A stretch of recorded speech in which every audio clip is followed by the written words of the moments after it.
क्या थी बच्चे को? बच्चा मेरा सर मतलब ये समझता नहीं था और बोलता नहीं था।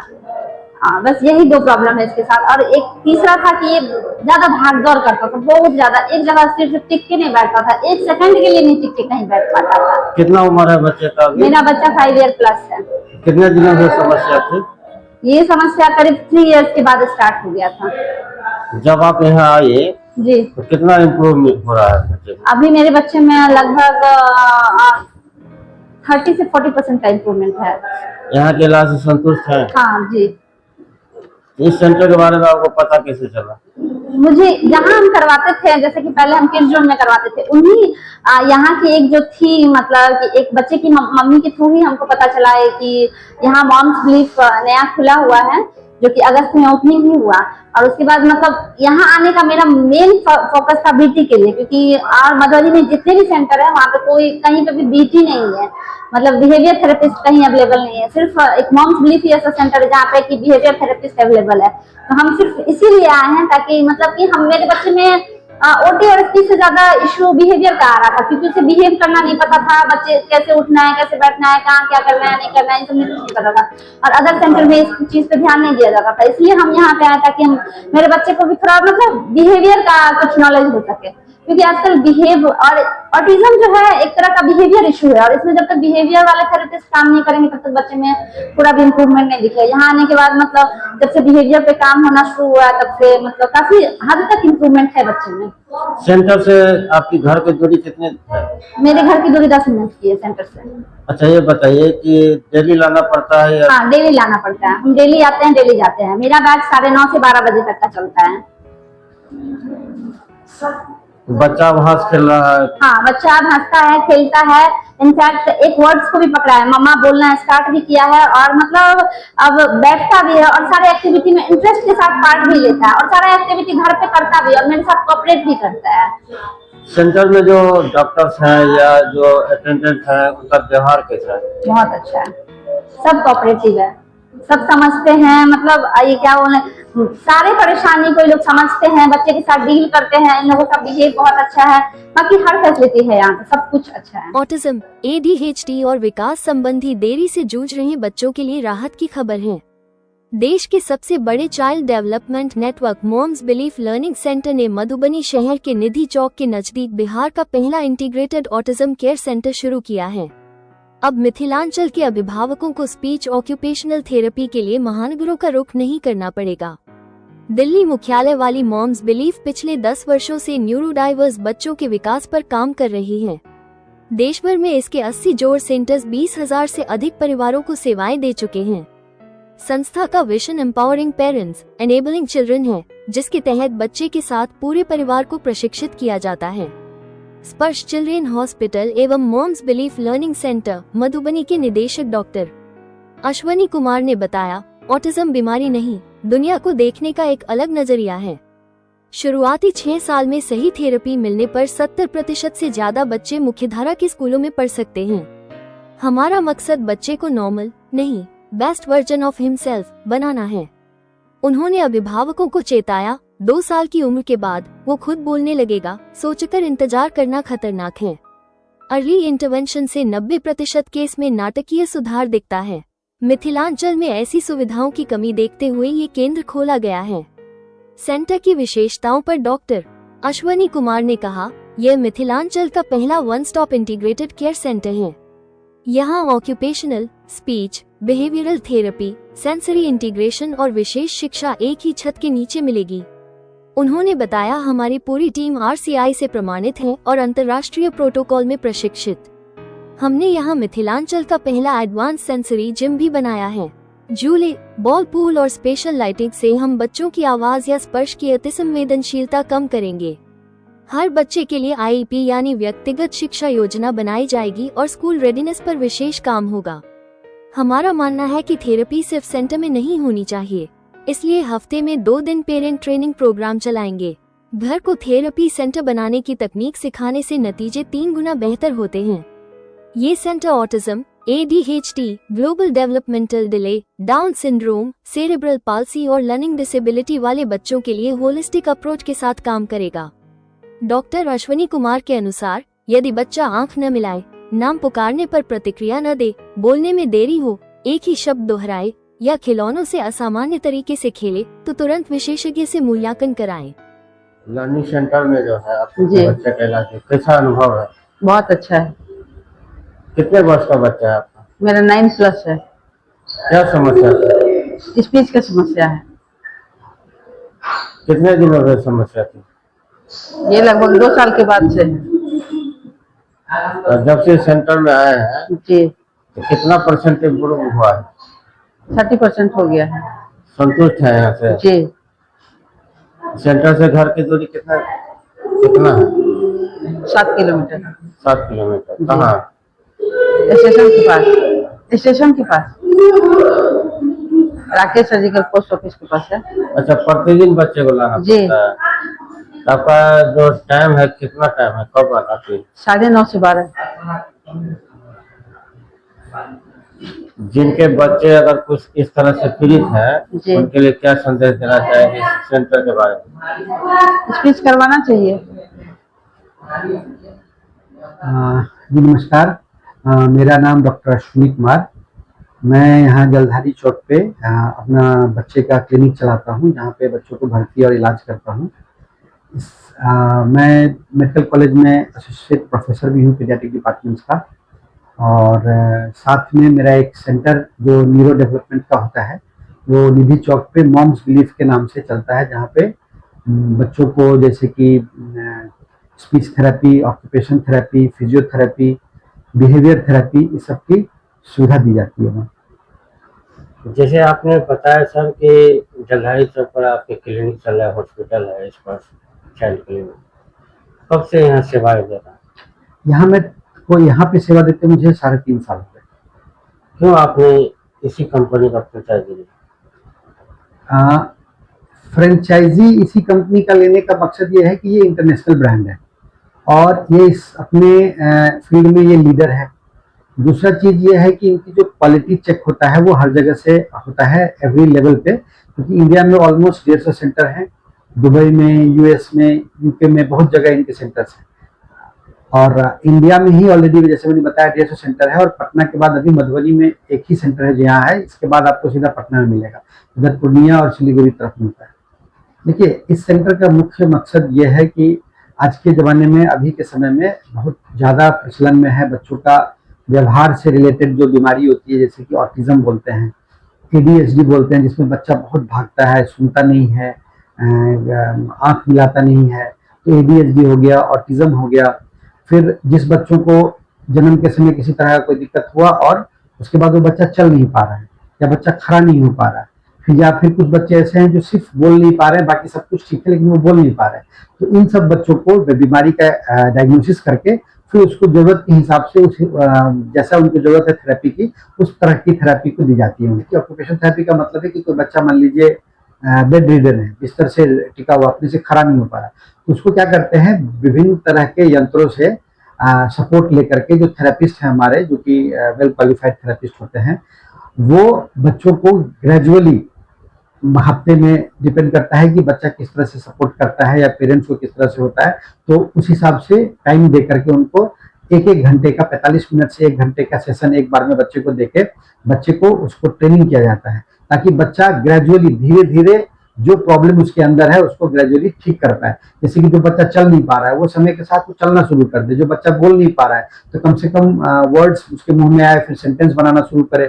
फिर कोई बच्चा है ऐसा जो भाग ही रहा है, उसको रोकने का चीज जो सुने, आपकी बात को ध्यान से सुने, ताकि अपने लाइफ में वो बेहतर कर सके।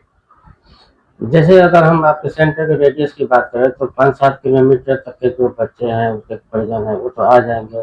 जैसा पता चला कि प्रतिदिन जो है वहाँ पर सेंटर पर बुलाया जाता है अभ्यास करने के लिए, उसका इलाज करने के लिए, लेकिन जो 25-30 किलोमीटर के रेडियस में जो बच्चे ग्रसित हैं, उनके जो परिजन है, कैसे डेली आ सकते हैं? उसके लिए कुछ अलग है सिस्टम? नहीं, ऐसा अलग सिस्टम तो मुश्किल है, क्योंकि ये रूरल एरिया है हम लोग का, और कहीं भी ऐसा नहीं होता है। वहाँ यही होता है कि हम लोग डेली नहीं बुलाते हैं, उनको हफ्ते में 3 दिन, हफ्ते में 4 दिन ऐसा होता है। जो नजदीक वाले हैं वो ज्यादा भी सेशन ले लेते हैं, लेकिन कुछ जो दूर वाले हैं उनके लिए भी हफ्ते में 3 दिन, क्योंकि बच्चा भी थक जाता है। तो अगर उसको प्रैक्टिस करा रहा है पूरे दिन occupation therapy, physiotherapy, speech therapy, तो एक दिन में 45-45 मिनट के 2 सेशन एक ही दिन में दे देते हैं। फिर वो 1-2 दिन का, एक दिन का बीच में गैप होके, तो हफ्ते में 3 दिन या 4 दिन, डिपेंडिंग कि कैसा उनको सहूलियत हो रहा है वो हिसाब करते हैं। बहुत बच्चे क्या करते हैं कि चूंकि शहर है, लोकल शहर है, अभी क्या है कि आप पटना जाना पड़े किसी को, और वही चीज अब मधुबनी में अवेलेबल है, तो जो 100 किलोमीटर की दूरी है वो 25-30 किलोमीटर पे आ गया है। दूसरा, शहर सस्ता है, तो आपको रूम लेके बाहर लेके रह के भी आप कर सकते हैं। पटना आना जाना, वहां रहना, शहर महंगा है। तो उस हिसाब से हम लोग कोशिश किए कि यहाँ पे आ सके। अब इसके बाद गाँव तक जाने के लिए थोड़ा भी डेवलपमेंट और जरूरत है, जहाँ पे आपको पेशेंट हो पाए, नहीं तो फिर इतने सारे थेरेपिस्ट को रखना मुश्किल होता है, छोटे शहर, छोटे और जगह पे लेके जाना। लेकिन समय होगा तो आदमी उधर भी लेके जाएगा, अगर बच्चे की डिमांड वैसी रहती है। लेकिन अभी तो 25-30 किलोमीटर में आ जा रहे हैं बच्चे जिनको है, और जो दिन प्रतिदिन जो हम लोग को रोज जो थेरेपी देते हैं वो हर बच्चे को नहीं देते हैं। जिस बच्चे को जरूरत है रोज की, उसको रोज की, और नहीं तो कोशिश करते हैं कि हफ्ते में 3-4 दिन में उनका काम हो जाए, बेस्ट पॉसिबल रिजल्ट मिले जिसमें। जैसे जानकारी मिली है कि आपने सेंटर की शुरुआत जो है लगभग 1 साल पहले की है, तो क्या कुछ उपलब्धि है? बच्चे कितने सही हुए हैं नहीं? अभी हमारे पास ऑलमोस्ट 50 के आसपास बच्चे चल रहे हैं। हमारा अभी 1 साल होने में अभी बाकी है, अभी जो हमारा फर्स्ट ईयर होना है। लेकिन हमारे पास इतने बच्चों में जो इन्वॉल्व हुए हैं ग्रेजुअली, एक ही दिन में तो पहले दिन से तो 50 बच्चे नहीं है। जैसे जैसे समय बीता वैसे वैसे बच्चे बढ़े हैं। तो अभी बहुत 2-3-4 बच्चे ऐसे हैं जो हम लोगों ने फाइनल उनको ओके रिजल्ट दे करके भेज दिया है, पेरेंट्स भी सेटिस्फाइड हैं और वो घर जा चुके हैं अभी अपने इम्प्रूवमेंट लेके। ऐसा मैंने बताया आपको, ये नॉर्मल बुखार की तरह नहीं है कि आज दवाई दी और कल बुखार उतर गया। ये प्रॉब्लम है दिमाग से रिलेटेड, तो इसकी जो रिजल्ट्स मिलते हैं वो बहुत ही स्लो होता है।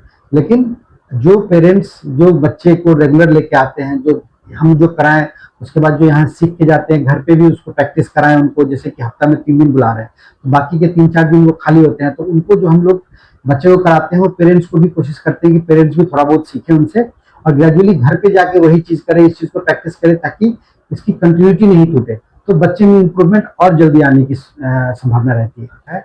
आप लोग गूगल करेंगे पता चल जाएगा। ऑटिज्म एक बीमारी है जो दिमागी बीमारी बोलते हैं उसको। उसमें क्या होता है कि अगर किसी बच्चे को आपके शुरुआती लक्षण क्या है कि समय पे, जैसे जनरली क्या होता है 2-3 महीने पे बच्चे को माँ को देख के हंसना चाहिए, 3 महीने पे सोशल स्माइल बोलता है, तो किसी को देख के हंसना चाहिए। बच्चा हंस नहीं रहा आपको, थोड़ा सा अलर्ट होना चाहिए कि 6 महीना तक मेरा बच्चा हंसा नहीं, तो अलर्ट होना चाहिए। 9 महीना तक बच्चा आपको क्या कहते हैं, कुछ चीज पॉइंट नहीं कर रहा है, किसी चीज की ओर होता है ना, जैसे कोई जरूरत का चीज देखा, जो पसंद का चीज देखा, उसकी तरफ उंगली दिखा के करना चाहिए, वो नहीं कर रहा। कोई स्पीच जो होती है जैसे कि मामा पापा बच्चा लोग बोलते हैं, वो समय पे नहीं किया, तो आपको अलर्ट हो जाना चाहिए। इससे क्या होगा, आप सोच सकते हैं कि बच्चे को हमारी कुछ ना कुछ दिक्कत है, क्योंकि सारे बच्चे तो समय पे कर ले रहे हैं, लेकिन कुछ चीजें होती है जो समय पे, जिस समय पे आना चाहिए, उसके मान लीजिए अगले 3-4 महीने तक भी आपके बच्चे को वो चीज नहीं आई है, तो आपको अपने नजदीकी डॉक्टर से मिलकर एक बार दिखा के और उसको कर लेना चाहिए, ताकि आप सही टाइम पे अगर वो काम करेंगे, इंटरवेंशन करेंगे, तो इलाज जल्दी मिलेगा। कहते हैं कि जब बच्चा का सर जो मैक्सिमम ब्रेन जो ग्रोथ होता है, दिमाग की जो सबसे ज्यादा ग्रोथ होती है, वो इनिशियल 2 साल में होता है। तो अगर शुरुआती दौर में अगर आपने इस चीज को शुरुआत कर दी थेरेपी की, तो आपको क्या होगा, रिजल्ट ज्यादा मिलेंगे। लेकिन यही अगर ब्रेन आपका मेच्योर हो गया, ज्यादा लेट हो गया, तब इंप्रूवमेंट बहुत अच्छी नहीं रहती। तो बेहतर यही है कि जितना जल्दी कराएं और झाड़ फूट में अपना टाइम वेस्टेज नहीं करें, बर्बाद नहीं करें। नमस्ते मधुबनी वासी, मेरा नाम धृतिमान दे है। मैं यहाँ पे साइकोलॉजिस्ट हूँ, चाइल्ड साइकोलॉजी प्रैक्टिस करता हूँ।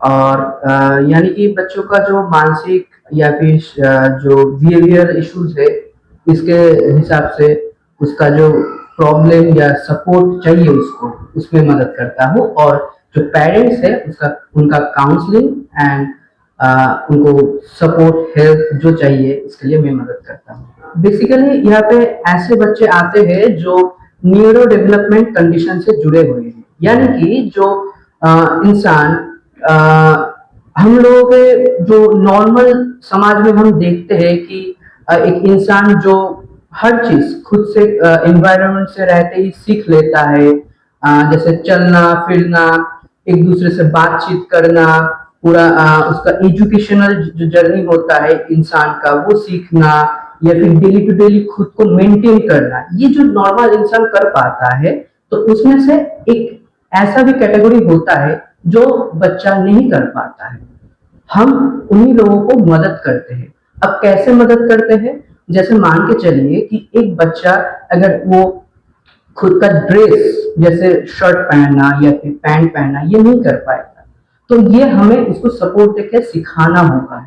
इसके लिए अलग थेरेपी होता है, इसके लिए कोई दवाई ट्रीटमेंट नहीं होता है, इसके लिए स्पेसिफिक थेरेपी होता है। जैसे अगर बच्चा चल फिर नहीं पाएगा, बोल नहीं पाएगा, तो उसके लिए उसको मदद चाहिए, मदद यानी थेरेपी। तो थेरेप्यूटिक इंटरवेंशन से ही हम इसका इलाज या फिर जो सपोर्ट चाहिए उसको वो देते हैं। इसमें से थेरेपी अलग अलग टाइप का थेरेपी हम देते हैं। जैसे स्पेसिफिकली जिसको हर बच्चों या फिर बेसिक जो थेरेपी होता है यहाँ पे वो है ऑक्यूपेशनल थेरेपी। ऑक्यूपेशनल थेरेपी एक ऐसा थेरेपी है जिसमें आप बच्चे का जो अलग अलग जो सेंस ऑर्गन है हम लोगों का, जैसे आंख है, नाक है, टंग है या फिर स्किन है, ये कान है, ये सारे जो सेंस ऑर्गन है इसके ऊपर उसको काम करते हैं। उसके साथ साथ बच्चे को जो मिनिमल जो डेली टू डेली लाइफ का जो एक्टिविटी करना होगा या फिर खुद को मेंटेन करने के लिए जो एक्टिविटी चाहिए वो सब सिखाने में हेल्प होता है। ये गया ऑक्यूपेशन थेरेपी। अब नेक्स्ट थेरेपी है फिजियोथेरेपी। फिजियोथेरेपी एक ऐसा थेरेपी है जिसमें बच्चे को जो अगर वो फिजिकली अगर उसका मसल बहुत ज्यादा टाइट हो जाए या फिर बहुत ज्यादा नरम हो, तो उसमें उसको चलने फिरने या फिर क्या बोलते हैं पेट के बल चलने या फिर खुद से हर कोई चीज उठाना, इधर से उधर रखना या फिर खुद का गर्दन, ऐसे छोटे छोटे बच्चे भी हैं जो खुद का गर्दन भी नहीं उठा पाते हैं। तो ये जो शारीरिक प्रॉब्लम है, ये सारे शारीरिक प्रॉब्लम के लिए बच्चे को फिजियोथेरेपी करवाना जरूरी होता है। फिजियोथेरेपी की मदद से उसका जो मसल है, मसल का एक एक्सरसाइज होता है जिसके मदद से वो एक एवरेज इंसान जैसा मसल का जो एनर्जी या फिर उसका जो क्वालिटी है वो ला पाता है। उसके मदद से वो खुद का जो फिजिकल एक्टिविटी उसमें वो इंडिपेंडेंट बन जाता है। अब आता है स्पीच थेरेपी। स्पीच थेरेपी एक ऐसा थेरेपी है जहां पे अगर बच्चे के अंदर स्पीच डिले यानी कि बोलने का जो क्षमता है वो अगर नहीं है स्पेसिफिकली, तब हम कराते हैं स्पीच थेरेपी। और एक कारण होता है स्पीच थेरेपी करवाने का, जहां पे बच्चा लैंग्वेज नहीं आता है उसके अंदर अगर शब्द की कमी होगा तो हम कराते हैं स्पीच थेरेपी। अगर बच्चे के अंदर हम देखेंगे उसको सेंटेंस बनाना या फिर जो लाइन है बोलने का, एक दूसरे के साथ बातचीत करने का, सामने वाले इंसान को समझाने का जो तरीका है, वो जो प्रॉपर सेंटेंस है वो बनाने में वो सक्षम नहीं है, तो उसके लिए हम करते हैं कि स्पीच थेरेपी देके उसको सेंटेंस बनाना सिखाते हैं। अगर उसके अंदर शब्द की कमी है तो शब्द बढ़ाने के लिए उसको हम एक्सरसाइज कराते हैं। अगर उसको टंग का जो मूवमेंट है वो भी अगर ठीक से नहीं कर पाता है तो उसके लिए भी हम स्पीच थेरेपी ही सजेस्ट करते हैं स्पेसिफिकली, क्योंकि थेरेपी के अलावा और कोई रास्ता नहीं है। दवाई हर चीज का सलूशन नहीं है, दवाई के साथ साथ थेरेपी भी बहुत जरूरी है। और एक थेरेपी आता है जहाँ पे बिहेवियरल थेरेपी होता है। बिहेवियरल थेरेपी में बेसिकली बच्चा यही सीखता है कि कैसे हम एक जगह पे बैठे, कैसे हम एक दूसरे के साथ इंटरेक्ट करें। मतलब मान के चलिए कि समाज में बैठने के लिए समाज हम लोगों को एक डिसाइड कर दिया है कि आपको अगर समाज में फिट बैठना है या फिर सही इंसान बनना है तो आपको प्रॉपर तरीके से समाज जो सिखाया गया है वही वे के मतलब वही वे से आपको चलना पड़ेगा, वही बिहेवियर आपको दिखाना पड़ेगा, तो समाज आपको एक्सेप्ट करेगा। अब बच्चों में बहुत सारे प्रॉब्लम है जो समाज से एक विपरीत तरफ के है, जिसमें बच्चे बहुत दिक्कत होता है उनके साथ कि समाज जो फिक्स्ड जो रूल्स रेगुलेशन पॉलिसी जो बनाया है उसको बच्चा नहीं समझ पाता है, उसको उसके लिए जानकारी भी नहीं है, तो बच्चा कैसे वो चीज परफॉर्म कर पाएगा। और बच्चे का ये डिफिकल्टी मान के चलिए कि उसका जो डेली टू डेली रूटीन है, डेली टू डेली एक्टिविटी है, या फिर पूरे जीवन काल में उसको वो चीज का खुद को तो दिक्कत होता ही है, उसके साथ साथ वो पूरे एनवायरनमेंट में उसके साथ जितने भी रिलेशनशिप है, जहाँ पे मम्मी पापा या फिर दूसरे भी जो फैमिली मेंबर है, इस सब के लाइफ में उसका इम्पैक्ट पड़ता है बच्चे की वजह से, तब जाके इनको बिहेवियरल थेरेपी का जरूरत पड़ता है।